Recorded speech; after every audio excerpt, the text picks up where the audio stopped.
गर्म सा होना चाहिए और पीने के बाद थोड़ी देर लेटे रहे। उससे क्या होगा कि सुकून मिलेगा और एकदम जब दूध जो ऑर्गन्स में जाएगा तो उससे जाके सब ऑर्गन्स को उनको तक़वियत मिलेगी। दुआ कौन सी है? नाफ टलने की दुआ, ठीक है। इलाज, रेमेडी, एक्सरसाइज और दुआ के ज़रिए से हम अपनी नाफ को जगह पे ला सकते हैं।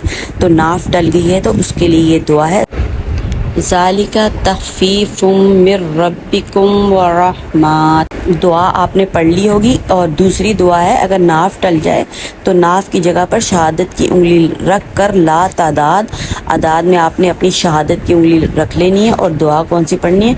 लिल्लाहिल मालिकिल हक की पढ़ें और दम कर दें। अगर फ़ायदा महसूस हो तो 2-3 मरतबा दम करें। तो ये सैकड़ों लोगों का आजमूदा है, ठीक है व्यूअर्स। दुआ भी होगी, दुआ